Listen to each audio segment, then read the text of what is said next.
Duncan Ferguson described his time at Barlinnie prison as like staying in a Beirut war zone. In this video, I'm going to discuss the main themes in his book Big Dunc, an Upfront Biography, and I'm going to give you my honest thoughts on it. Let's get into a review.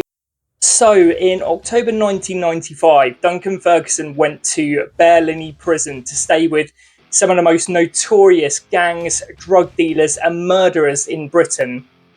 In the book, Duncan paints such a grim picture of prison. So people would carry knives, people were on suicide watch, people would deal drugs in there, and if that wasn't enough, people would actually go to the toilet in a bucket and then throw bodily waste at each other. Nice. Ew. Credit to him, Ferguson did keep himself to himself in jail, and he described how he had to pass hash, heroin and notes through the pipes in the wall. So what would happen is Ferguson would hear 2 taps on the wall and think, I've got to pass this on. In his words, he said, I couldn't pass it on quickly enough. Another way people would smuggle drugs in prison is essentially to swallow them and then bring them back up by glugging shampoo. So paints a pretty dark picture of prison. If you're wondering what he was sent to prison for, I will get to that in just a moment. Ferguson actually kept his nose pretty clean in prison, and he said he was actually quite friendly with some of the prison guards. In fact, he said that if ever any of the guards were, for instance, assaulted or abused by any of the inmates, he'd be willing to stand up for them. Sheesh, rather you than me, Duncan.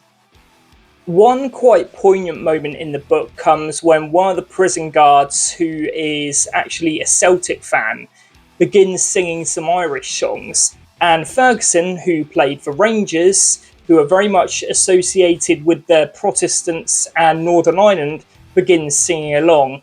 And I just think this is a wonderful indication of the recuperative benefits of prison and how people actually can form positive and productive relationships in prison. Another cool story is when he's in prison, he actually receives a letter from a young Everton fan called Wayne Rooney. I think I've heard of him before. Eventually, after he is released from prison, he plays in a reserve match for Everton and 10,000 people turn up, which just shows how revered and worshipped he was at Everton.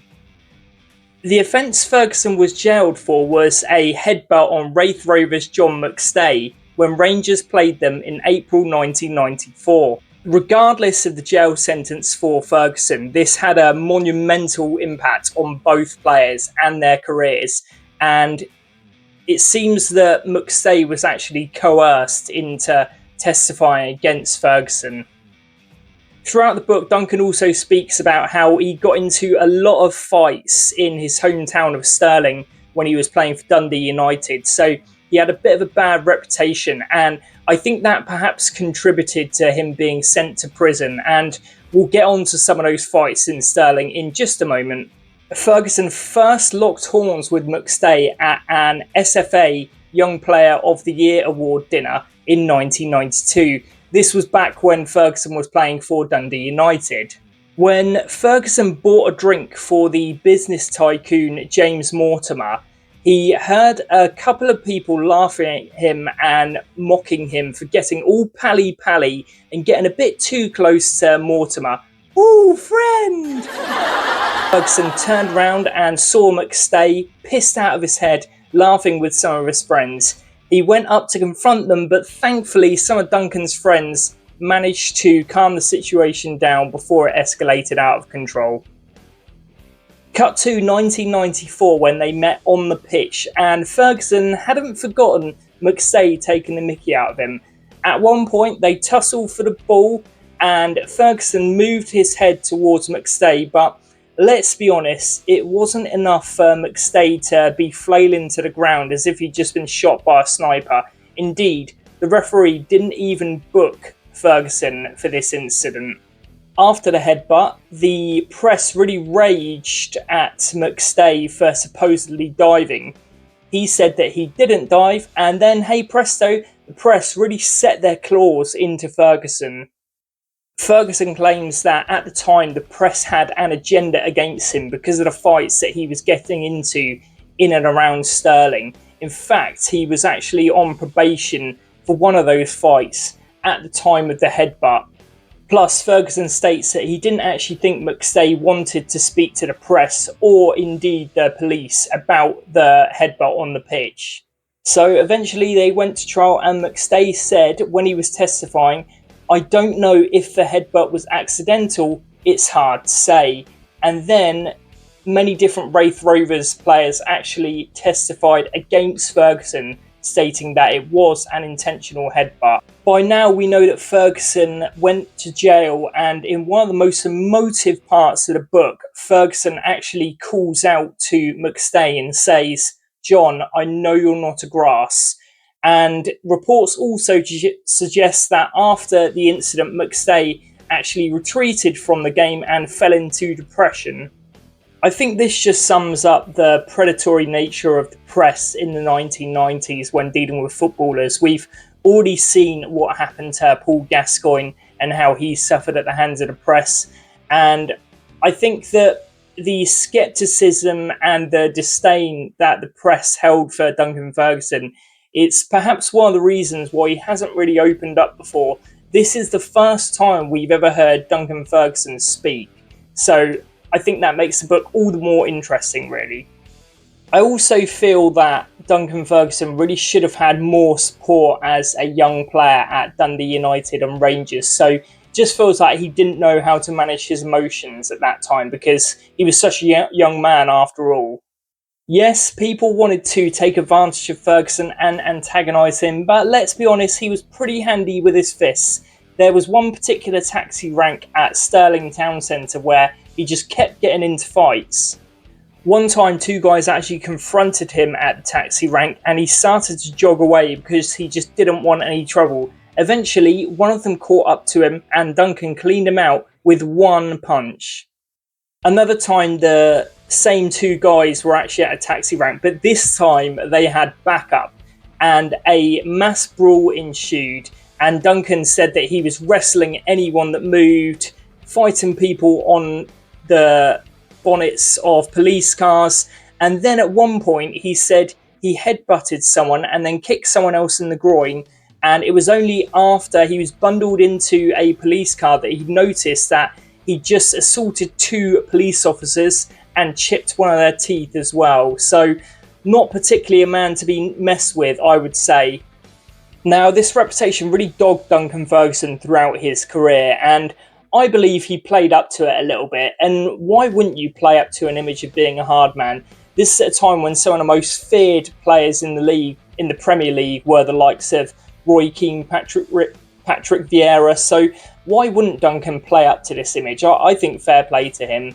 Incidentally, you can tell how old school Duncan Ferguson is in the book because whenever he appraises a player, he always talks about their grit or their toughness or their mentality.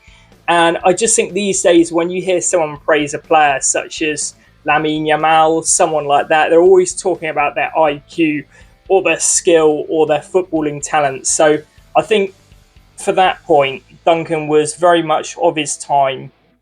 One of the funniest moments in the book is when Duncan gets sent off against Leicester for absolutely just beasting Stefan Freund. Freund had been fouling Duncan persistently throughout the game, and eventually he pretty much wrestled him to the ground, then got sent off. After he got sent off, he actually got Freund in a headlock, and then as he was marching off the pitch, he actually flipped off the Leicester fans as well. I mean, what a way to go.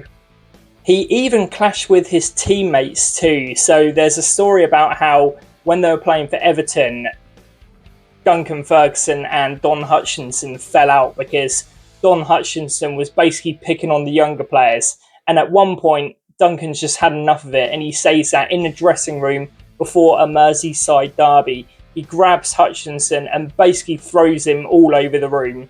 It wasn't just players that Duncan Ferguson clashed with, and in 2003, Ferguson and the Everton manager David Moyes had a spectacular falling out, and Moyes told Ferguson that he'd never play for Everton again.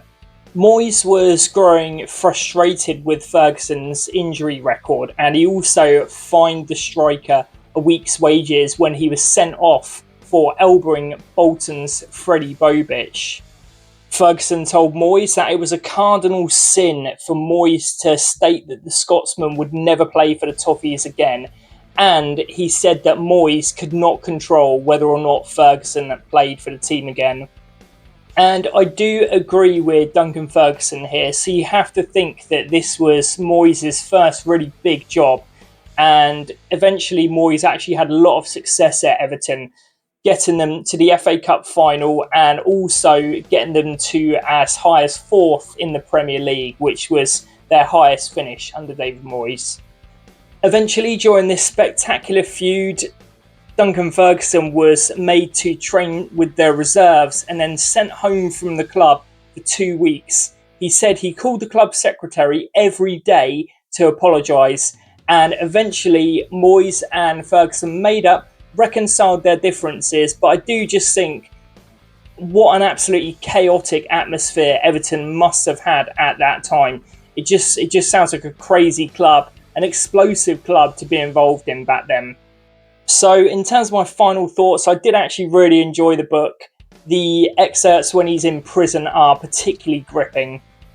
He also shows plenty of solidarity with John McStay, and like I've said, it would be great to see them reconcile their differences and see them make up. And he's opened up a lot of old wounds there, Ferguson. So I think he should be commended for speaking so honestly about the incident.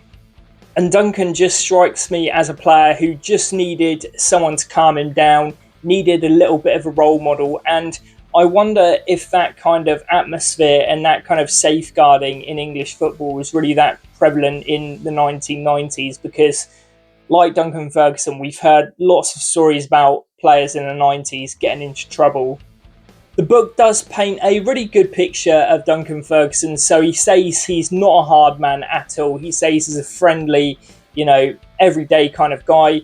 There were some parts when he was speaking about his family and, for instance, some of his outside interests, such as pigeons or fishing, which I just wasn't really that engaged in. I think probably the book was maybe about 50 or so pages too long because, full disclosure, I'm not an Everton fan, as you can probably tell by the Reading shirts in the background, and I don't have a massive interest in Scottish football or anything like that, but if you are an Everton fan, if you are interested in Scottish football, you'll definitely find a lot of value in this book.